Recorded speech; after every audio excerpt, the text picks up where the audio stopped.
Un grand merci au Seigneur qui a permis que nous puissions nous retrouver ici ce matin.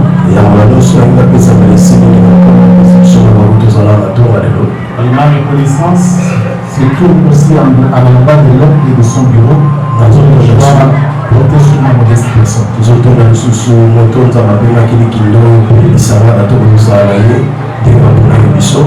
Je bénis les Seigneurs également pour tous les orateurs dont j'ai entendu parler tout au long de ces discours inauguratifs.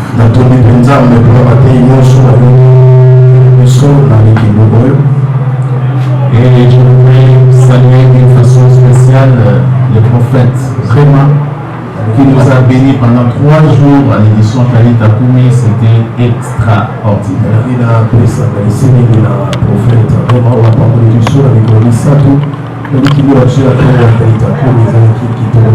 Voilà, la responsabilité m'a été donnée de parler de ce thème. Celui-ci est mon fils bien-aimé. Alors nous allons lire, s'il y a un lecteur, il va toujours nous aider à lire Matthieu chapitre 3 verset 17.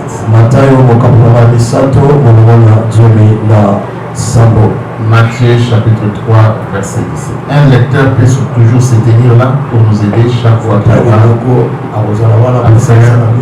gagner en temps. Et voici une voix fit entendre des cieux ces paroles. Celui-ci est mon fils bien-aimé en qui j'ai mis toute mon affection. Amen. Amen. Merci pour reprendre nos places. Ce thème est tiré de ce livre de Matthieu, l'évangile selon Matthieu. Et comme nous le savons, Matthieu fait parmi les 12 apôtres du Seigneur Jésus-Christ. Même si le texte de Matthieu ne nous dit pas clairement que c'est lui l'auteur de cet évangile, mais les pères de l'Église depuis 130 l'ont attribué la paternité de ses écrits.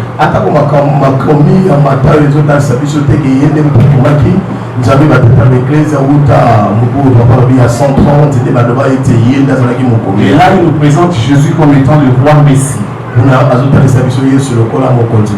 Cet évangile, il a écrit spécialement pour les chrétiens d'origine juive. Et quand vous regardez les textes, vous verrez beaucoup d'indices qui montrent qu'il a écrit beaucoup plus pour les chrétiens d'origine juive.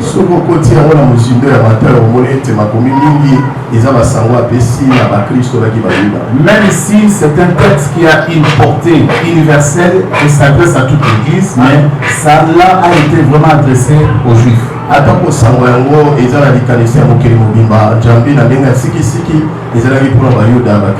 Et il a écrit ça pour 3 buts. Premièrement, il a voulu offrir à ses interlocuteurs, à ses lecteurs, un récit de la vie de Jésus qui provient directement d'un témoin oculaire.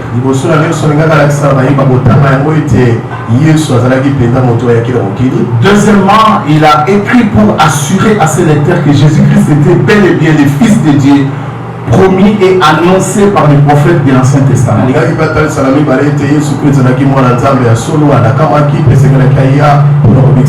Et enfin, il a voulu démontrer que le royaume de Dieu s'est manifesté en Jésus et par lui d'une manière extraordinaire. Tout en présentant ces 3 buts, il a voulu que les Juifs qui les lisaient comprennent que Jésus-Christ a été rejeté, lui et son royaume, à cause du fait qu'il était venu non pas comme un Messie politique, mais un Messie sauveur spirituel.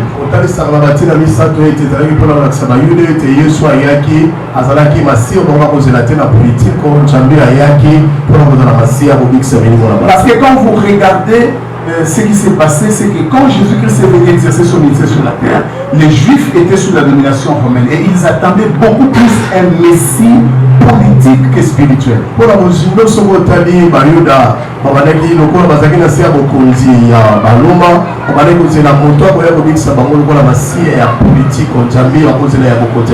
Alors comme lui s'est présenté comme un monsieur spirituel, ils l'ont rejeté lui et son message.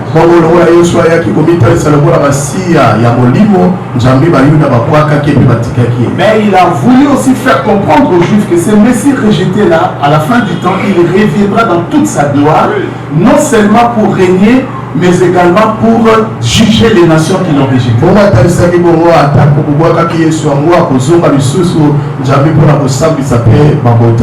Mes chers amis, le texte que nous venons de lire nous montre comment, après son baptême, le Père l'a témoigné. Il dit, celui-ci est mon fils bien-aimé.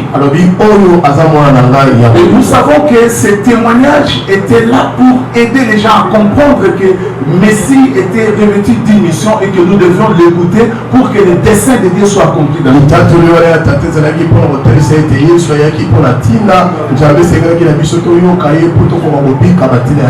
Comme nous le savons, la mission de l'Église est triple.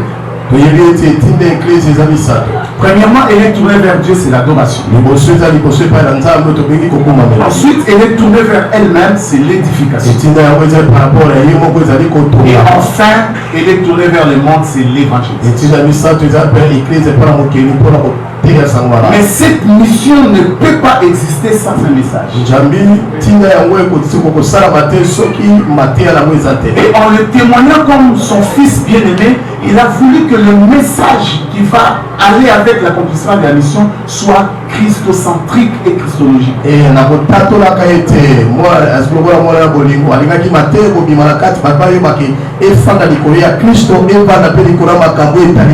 Et c'est pourquoi il dit, celui-ci est mon fils bien-aimé. Dans les synoptiques, il est dit, en qui j'ai mis toute mon affection, écoutez-les.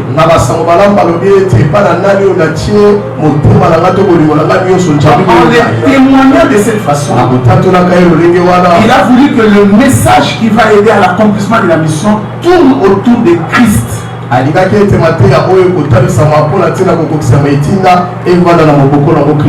que si tel n'est pas le cas, nous allons passer à côté de la plaque. Et ça c'est très très important. Alors mon message va tourner autour de quelques raisons qui font que le message soit christocentrique.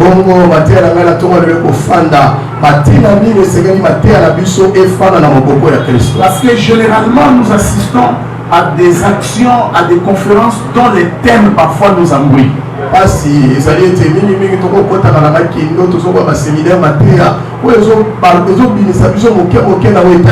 Donc je vais par la grâce de Dieu présenter les 7 raisons qui font que le message de Christ ou le message de Christ ou Christ soit le message de nos prédications.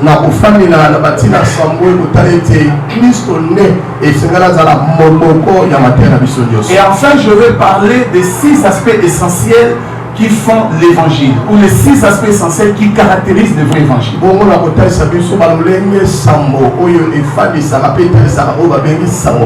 Mais avant d'en arriver, nous allons lire un autre texte qui nous parle de la transfiguration du Seigneur. Parce que le même témoignage s'est fait aussi entendre lors de la transfiguration. Nous sommes dans Matthieu toujours, chapitre 17. Très très importante. Avant d'entrer dans les 7 raisons qui font que le message soit christocentrique, je vais vous présenter rapidement ici les 2 erreurs que l'apôtre Pierre a commises et que nous commettons généralement quand nous voulons parler de Jésus.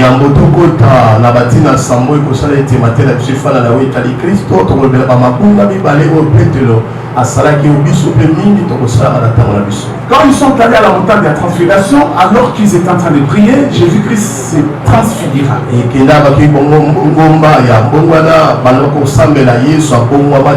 La gloire s'est manifestée au travers de sa prière. Et à côté de lui apparurent Moïse et Élie qui s'entretenait avec lui. Le Seigneur a fait que ses disciples le voient, et particulièrement Pierre. Et quand Pierre a vu, il dit, s'il est bon que nous puissions rester ici, je vais construire 3 tentes. Une pour toi, il pour Élie et il pour Moïse.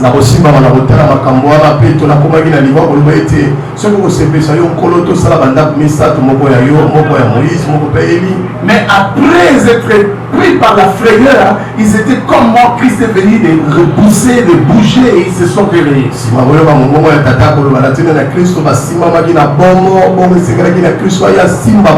quand ils ont levé les yeux, ils ont vu que Jésus passait. La première erreur que Pierre a commise, que la plupart d'entre nous commettons, est que nous confondons la montagne comme étant le lieu de la mission. Parce qu'il dit, si tu veux, nous allons demeurer ici, construire 3 tentes, une pour toi, une pour Moïse et une pour Jésus. Ce n'est pas sur la montagne que la mission s'accomplit. Sur la montagne, on a des expériences. Sur la montagne, on a l'onction, mais la mission s'accomplit au bas de la montagne, là où les gens nous attendent.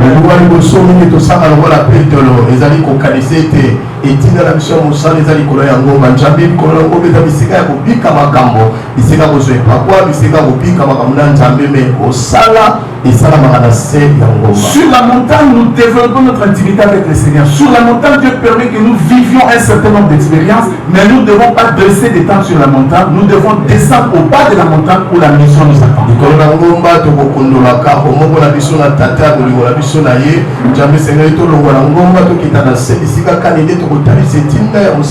La deuxième erreur, c'est de mettre Jésus-Christ au même diapason que Moïse et Élie. Il dit, nous allons rester ici. Première erreur, nous allons construire 3 tentes. Une pour toi, une pour Moïse et une pour Élie. Et Dieu a fait que les deux disparaissent. Et Jésus est resté seul. C'est que Jésus n'est pas comparé à Moïse et à Élie. Il est supérieur, il est Dieu manifesté dans la chair. Voilà pourquoi la voix se fit entendre. C'est le fils et mon fils bien-aimé. Moïse a parlé de lui, Élie a parlé de lui, et lui, il parle de lui-même. Parce que lui, c'est la parole faite chair. Vous voyez, au moment de son baptême, cette même voix a parlé. Sur la montagne de la transfiguration, la même voix a parlé. C'est pour nous dire que l'essentiel de notre message doit être christocentrique et christologique. Quand nous parlons de christocentrique, cela veut dire centré sur Christ. Et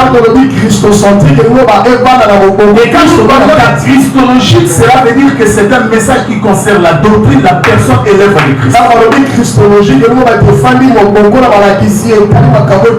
Comme j'étais en train de le dire en introduisant, que très souvent nous assistons à des thèmes bizarres. Des fois, on peut t'inviter pour aller prester dans une église, dans une conférence. Parfois, les thèmes t'embrouillent et embrouillent même les gens qui l'ont programmé.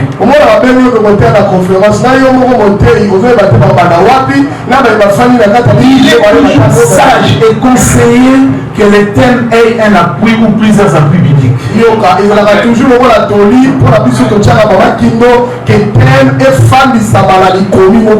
Dernièrement, on m'a envoyé une affiche dont le thème était les cris d'une femme dévirgée.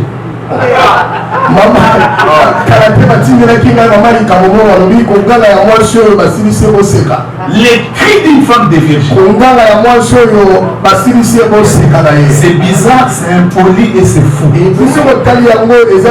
ne sais pas de quoi il était question. Mais en voyant ce thème-là, même si on m'invitait, sagement je vais décliner cette information. Alors, quelles sont les 7 raisons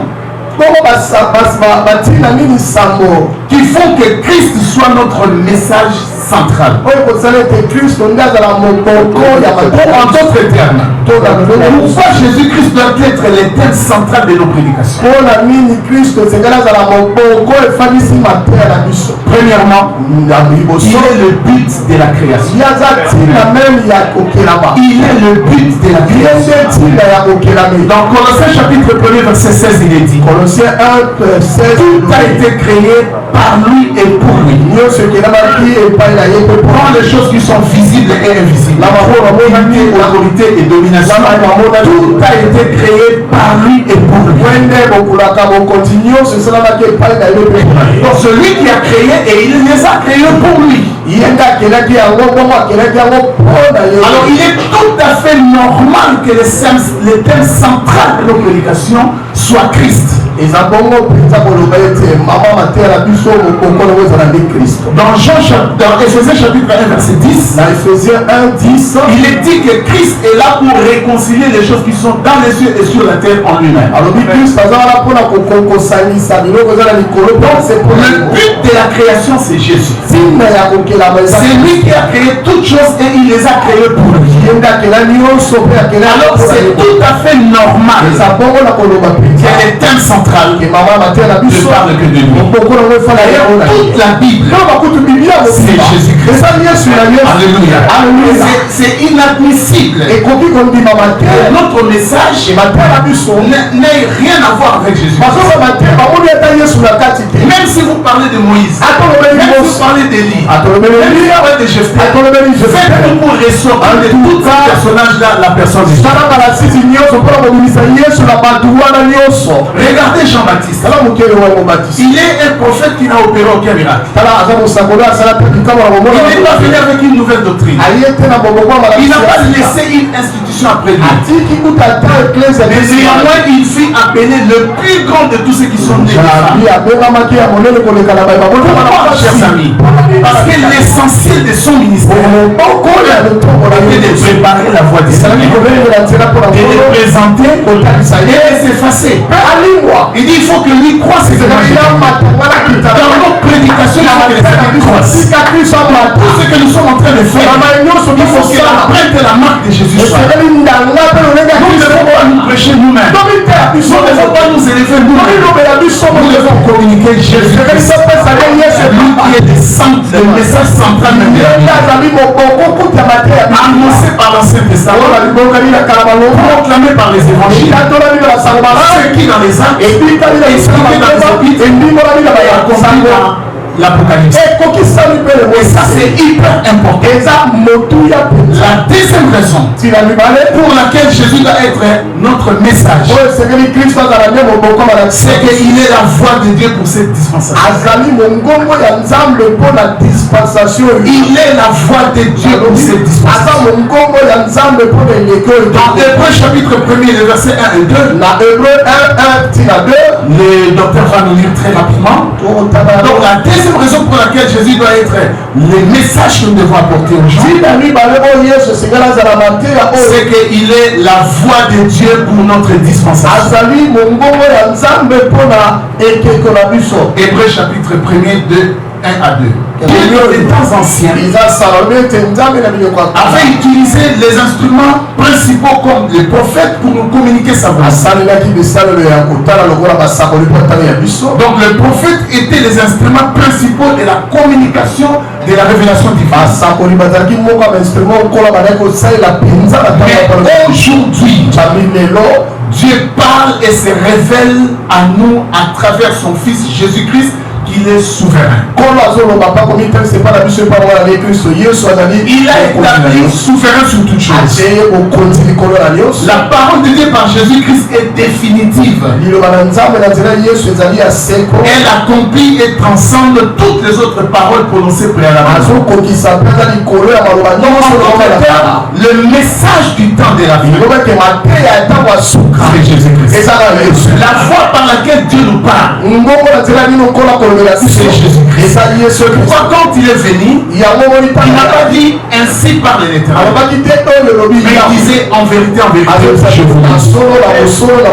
Vous avez appris, il a été dit, et moi je vous dis. Donc il est venu apporter la précision, parce qu'il est la révélation parfaite. Il est la foi de Dieu pour cette génération. Et nous devons écouter Dieu au travers de ça. Voilà pourquoi ça t'aime. Doit occuper nos prédications. La troisième raison pour laquelle Jésus-Christ doit être le sujet de nos prédications, il est les rocs sur lesquels la véritable foi est bâtie. Il est le roc sur lequel la vraie foi est bâtie. Dans 1 Corinthiens chapitre 3 verset 10 et 11, la Bible dit: comme sage architecte, ça c'est l'apôtre Paul qui parle, poser les fondements comme un sage architecte. Et un autre fondement ne peut pas être posé. Mais chacun de nous doit faire attention sur la façon dont il bâtit. Sur la façon dont il bâtit. Parce que c'est lui le fondement, c'est lui le roc sur lequel la véritable foi est bâtie. Nous ne pouvons pas bâtir notre foi sur une institution. Nous ne pouvons pas bâtir notre foi sur une personne. Nous ne pouvons pas bâtir notre foi sur une dénomination. La seule personne sur laquelle notre foi doit être bâtie, c'est Jésus. La pierre rejetée par ses qui et qui est devenu la principale. Et ça c'est très important. Aujourd'hui nous voyons des gens qui sont devenus comme des fondements. Tel a dit, maman a dit, et quand ces gens-là partent, et la ministère part. Mais si nous avons bâti sur les rocs, solide, peu importe les attaques, peu importe le combat, et on solide fondement, Jésus est inébranlable. Jésus est imbattable. Quatrième raison pour laquelle le message doit être Jésus. Le message doit être christocentré. Le message doit être christologique. Parce que Jésus-Christ est le seul nom qui nous a été donné pour que par ce nom-là, nous ayons les saluts. Mes chers amis, nous n'avons pas les saluts au nom d'une quelconque personne. Dans Actes des Apôtres chapitre 4 versets 11 et 12, la Bible dit Jésus est le seul nom qui a été donné aux hommes pour que par ce nom-là nous soyons sauvés. Le mot grec traduit en français par salut, c'est le mot sotéria. Sotéria veut dire la vie, la bénédiction, la sécurité, la protection, donc tous les biens de Dieu se trouvent dans ce mot. Quand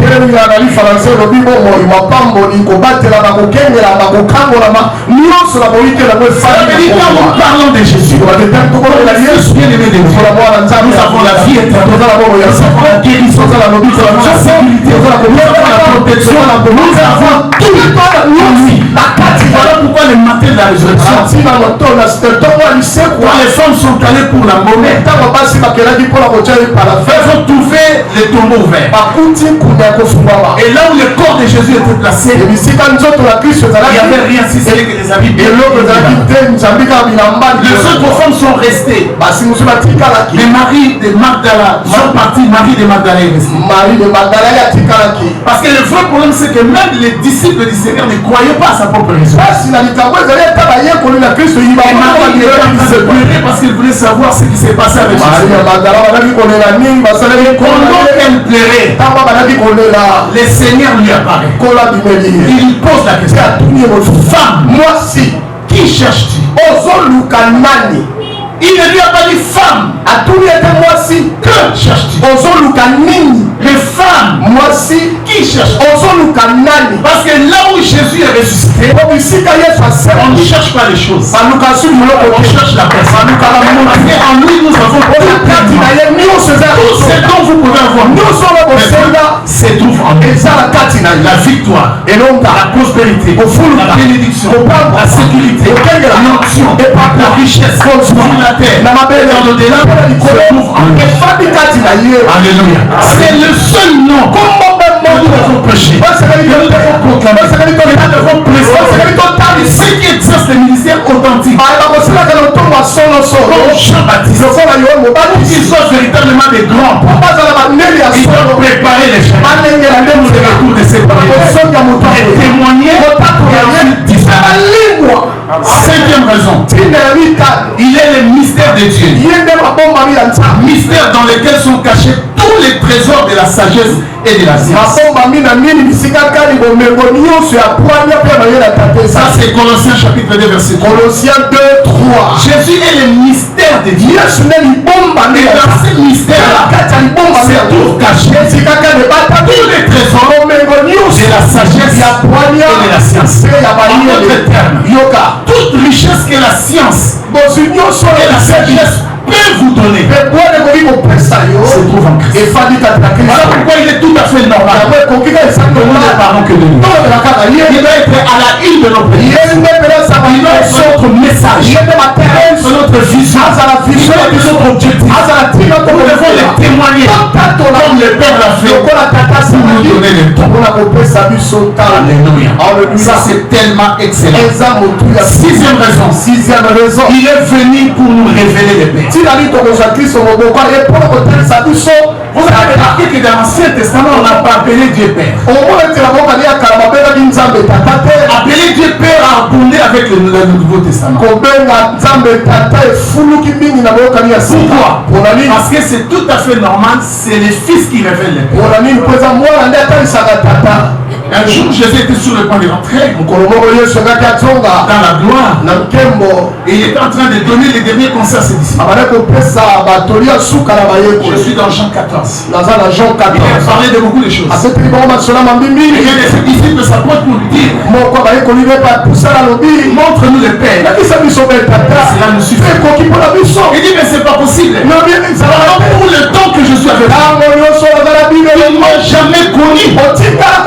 C'est lui qui m'a vu. A vu le Père. Pourquoi Jésus doit être notre message? Parce que c'est lui la révélation du Dieu.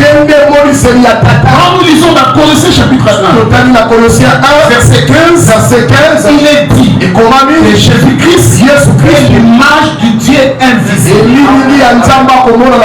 Laissez-moi dire une chose. Le mot image, c'est le mot grec eikon. Eikon, nous avons le mot français icône. Cela veut dire tout simplement, il est l'exacte représentation visible du Dieu invisible. Jésus est l'exacte représentation visible du Dieu invisible. Si tu veux voir les pères, voyez Jésus. Parce que les pères et les fils sont un. Celui qui a vu les fils a vu les pères. La véritable révélation du Père dans son Fils. Et enfin, septième raison pour laquelle Jésus doit être notre message. Parce qu'il est l'unique message qui doit être à la une de nos prières. Le message qui doit être à la une. On pense que les personnes qui nous ont découragés, ce sont celles qui ont dit que ceux qui prêchent l'évangile, ils sont dans les parvis et que les autres sont dans les lieux saints, les autres dans les lieux très saints.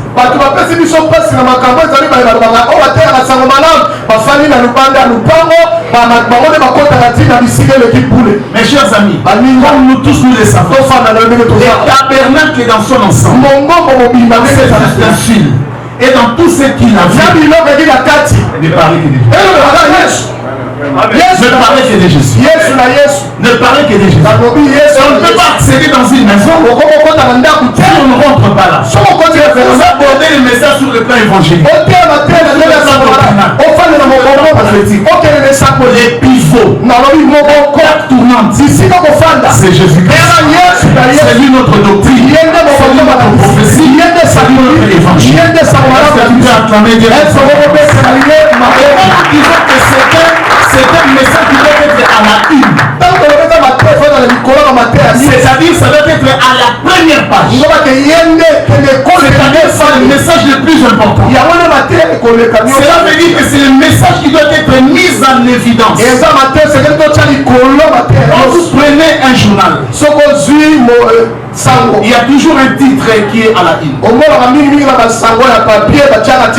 Ce n'est pas le seul. Il y a d'autres titres. Mais le plus important, c'est celui qui a été mis à la une. Mettons Jésus à la une. Parlons de Jésus. Saturons le monde de Jésus. Parce que c'est lui la vie, le chemin de la vie. Regardez ce que l'apôtre Paul dit. Oh mon Dieu, nous sommes dans 1 Corinthiens. Chapitre 1er, le verset 22 et le verset 24. Verset 22 24. S'il vous plaît, ça m'a fait tellement plaisir. Reviens encore. Réunis-nous encore avec un peu plus de vivacité et augmenter le volume. Merci, nous lisons les Corinthiens, chapitre 1er, 22 à 24. Les Juifs demandent des miracles et les Grecs cherchent la sagesse. Nous prêchons Christ crucifié, scandale pour les Juifs et folie pour les païens, mais puissance de Dieu et sagesse de Dieu pour tous ceux qui sont appelés. Les Juifs demandent le miracle. Les Juifs se focalisent sur le thème des miracles. En d'autres termes, le thème principal pour les Juifs, c'est les miracles. Je ne suis pas contre les miracles. D'ailleurs, je me sens mieux dans la peau évangélique et dans la peau des miracles que dans les autres peaux. J'ai vécu des choses dans mon ministère par la grâce de Dieu. Les Juifs demandent le miracle. Ça veut dire en d'autres termes, le thème principal de leur prédication, c'est le miracle. Les Grecs cherchent la sagesse. Le thème principal de leur message, c'est la sagesse. Paul dit, mais nous prêchons Christ crucifié. Ce n'est pas n'importe quel Christ que nous prêchons. Mais nous prêchons Christ crucifié. Il y a un scandale pour les Juifs. Une folie pour les Grecs. Nous qui sommes sauvés, c'est la puissance et la sagesse. Alléluia. C'est très important. Et l'apôtre Paul dit, je n'ai pas eu la pensée de connaître autre chose parmi vous. Si ce n'est que Christ crucifié. Là, j'aimerais ressortir quelques éléments pour passer au dernier point de mon La croix de Jésus, c'était une seule croix. Et dans cette croix-là, il y a eu 3 crucifixions. Premièrement, c'est Jésus qui a été crucifié. Il est crucifié pourquoi? Pour qu'il meure. Pour faire que par sa mort, nous ayons la vie. La deuxième personne a été crucifiée. C'était Paul. Paul dit, la croix de Jésus, par qui je suis crucifié pour le nom, et le nom est crucifié pour moi. Quand Jésus-Christ est mort, tous ceux qui ont crié en main, sont morts avec lui. La Bible dit, quand nous sommes allés dans les baptêmes, comme vous le savez, le baptême a une triple signification. C'est l'identification publique de notre foi en Jésus-Christ. C'est le témoignage public de notre foi. Parce que les baptêmes ne sauvent pas. Et il est pour ceux qui sont sauvés. Quand je me fais baptiser, je témoigne publiquement ma foi en Jésus. Parce qu'en réalité, la vraie foi précède les baptêmes.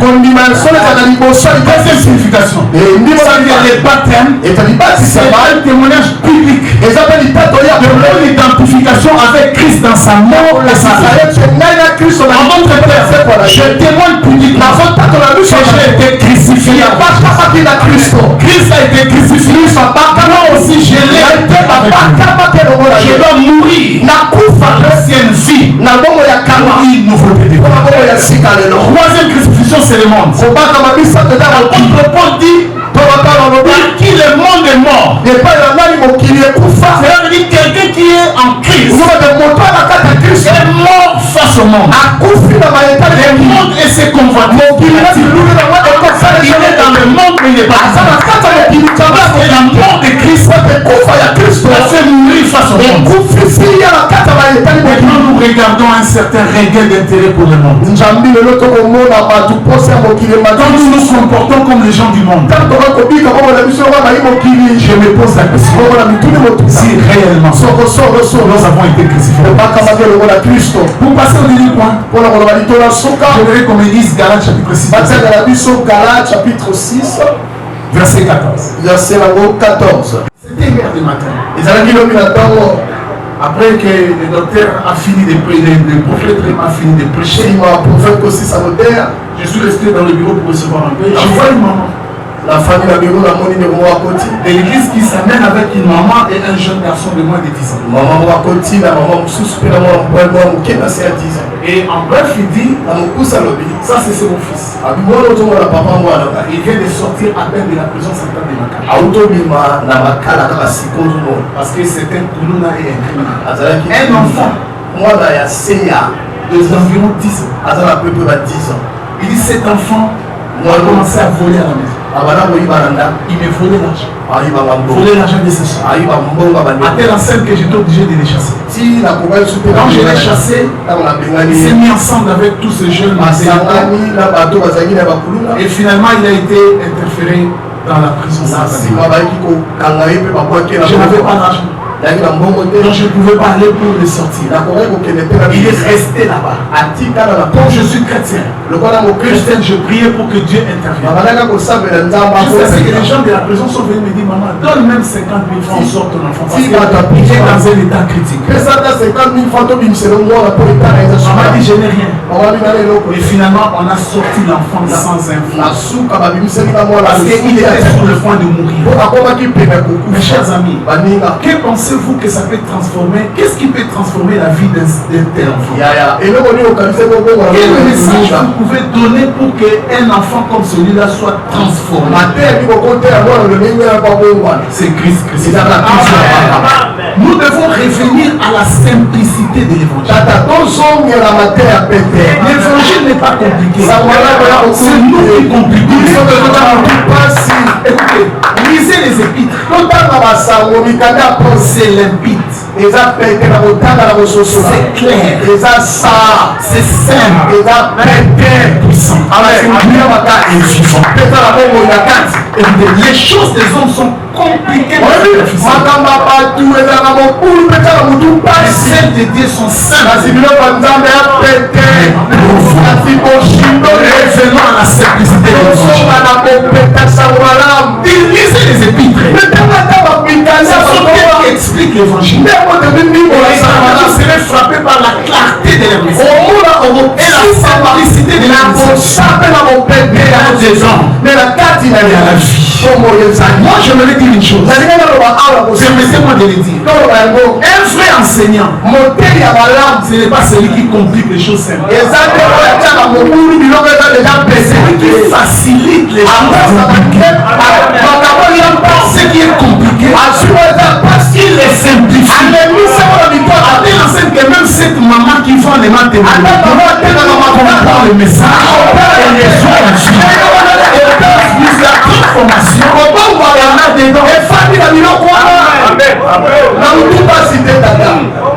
encore que vous soyez sûr que vous êtes en train de prêcher l'évangile. Parce qu'il est possible que vous teniez la Bible et prêchez la Bible. Il est possible que vous teniez la Bible, que vous prêchez l'humanisme. Il est possible que vous teniez la Bible et que vous enseignez les doctrines de Dieu. Voilà pourquoi je vais clôturer mon message en nous donnant les 5 aspects essentiels du vrai évangile. Voilà, merci. 6 aspects essentiels du vrai évangile. Et puis tous ces aspects-là, je vais utiliser seulement les sermons expositoires. Les sermons expositoires nous donnent tous les éléments dans les textes. Tous les points, les sous-points, c'est c'est ça les sermons expositoires. Voilà les textes et pas nous allons tirer tous les points. Allons-y, Papa J.L. Que je voulais annoncer, autrement, vous auriez cru en vain. Je vous ai enseigné avant tout, comme je l'avais aussi reçu, que Christ est mort pour nos péchés, selon les Écritures, qu'il a été enseveli et qu'il est ressuscité le 3e jour, selon les Écritures, et qu'il est apparu à ses faces, puis aux 12, que ce soit eux. Voilà ce que nous prêchons et ce que vous avez cru. Or, Si l'on prêche que Christ est ressuscité des morts, Verset 5. pardon, Jusqu'à verset 5. vous allez plus. Ça, c'est l'égoïsme. Merci pour ta gentillesse. Attends, très fort. Est-ce qu'on peut attendre avec vous? C'est pas merci. Les 6 aspects essentiels de l'évangile. Premier aspect, l'évangile est christologique.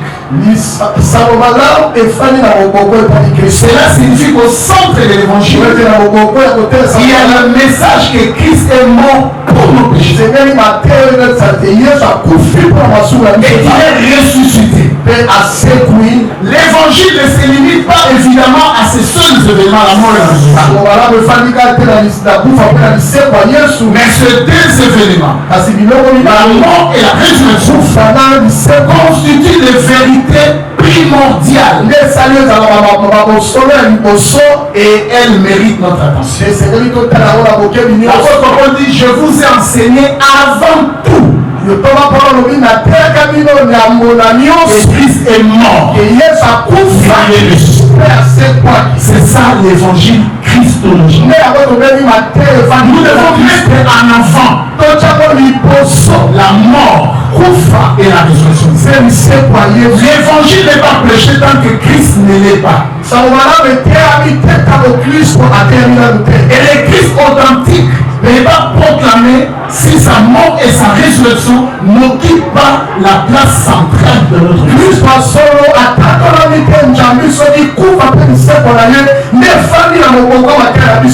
Nous devons toujours nous arranger pour que quand nous parlons, peu importe les thèmes, et nous révélons que c'est Christ, sa mort et sa résurrection soient les thèmes centraux de notre message. Voilà le premier trait essentiel du vrai évangile. L'évangile est biblique. Le Christ que Paul annonçait était le Christ de la Bible. Mort pour nos péchés selon les Écritures. Ressuscité selon les Écritures. Donc c'est un Christ biblique. C'est pas ce que les autres prêchent. Parce que je ne peux pas vous apprendre ça. Nous savons que dans cette vie, il y a des gens qui parlent de Christ, de Jésus. Il n'a rien à voir avec le Christ que Paul a prêché. Ils ont le message. Ils n'ont rien à foutre avec le Christ de la Bible. Il est le Christ des Écritures. À quelle écriture l'apôtre Paul faisait allusion? Ce n'est pas dit d'une façon explicite. Mais on peut penser aux mêmes écritures qui accordaient quand il s'entretenait avec les 2 disciples sur les soleils. Parce qu'il a montré que dans toutes les écritures, depuis l'Ancien Testament, il était question de lui. Je demande au docteur ici présent que je respecte. Faire sortir Christ en toutes les écritures. C'est ça le message que nous attendons. C'est ça le message que nous attendons. Et non seulement ça, mais le psaume 22 et Ésaïe 53 d'une manière éloquente. Ésaïe 53 dit, il était blessé pour nos péchés, brisé pour nos iniquités. Le châtiment qui nous donne la paix. Parce que nos péchés sont payés. Sur les points qui s'est passé, merci. Laissez-moi nous rappeler. Ésaïe, c'est comme la Bible à miniature. Il a 66 livres. 66 chapitres. Il est aussi à 66 livres. C'est là où il était dépeint. Clairement. Troisième aspect, il est un évangile historique. Notons que les références à l'ensevelissement de Jésus et à ses apparitions sont bel et bien historiques.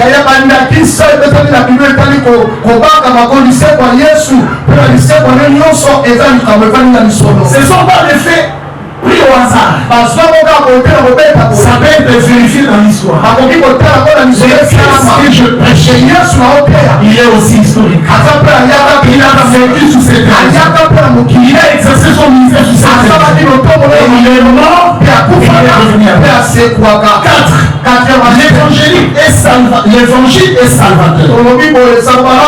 Cela veut dire sa mort et sa résurrection ne sont pas seulement historiques, mais ça a aussi une signification salvatrice. Cela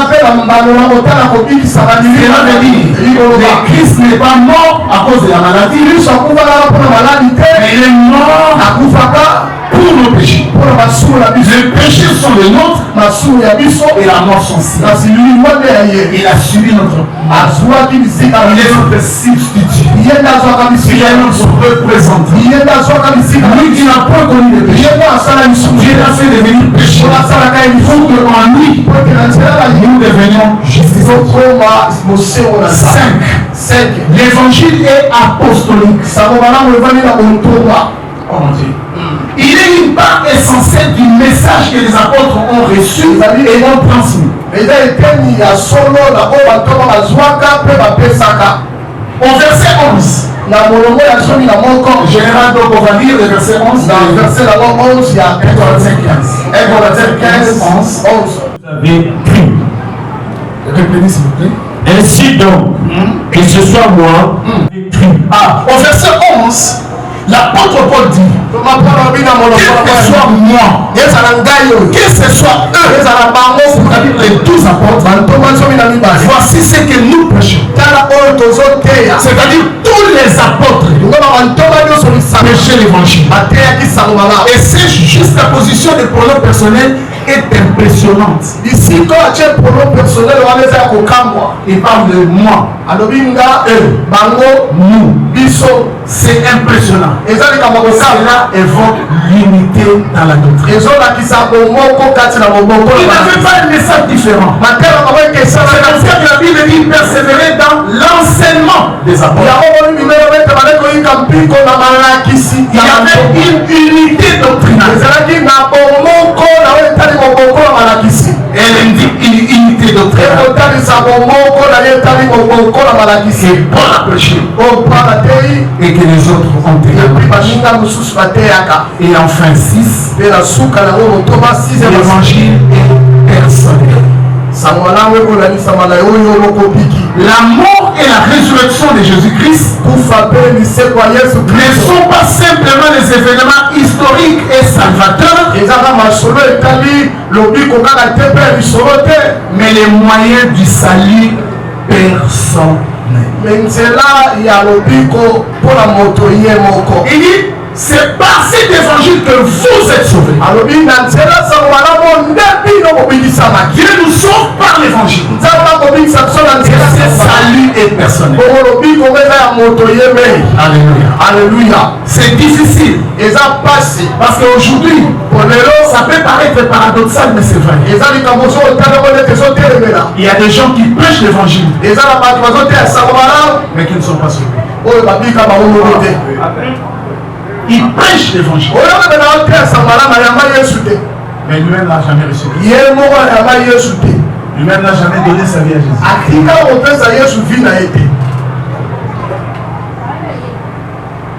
Chers amis, en guise de conclusion, j'aimerais en toute humilité que nous comprenions que quand le Père dit, celui-ci est mon fils bien-aimé, écoutez-le. Il a voulu que le message sur Christ soit suffisamment annoncé. Je ne vous interdis pas de parler d'autre chose. Mais peu importe le thème que vous serez appelé à développer, Mettez Christ au centre. Parce que c'est lui le chemin, la vérité, solo et la vie. Nous vivons dans un monde corrompu. Dans un monde où la guerre, les enlèvements, et la crise multisectorielle nous plonge dans les désespoirs. Mais la solution de Dieu, il y a tous les problèmes, en tout temps et en tout lieu, c'est Christ crucifié. Scandale pour les Juifs, folie pour les païens, sagesse et puissance de Dieu.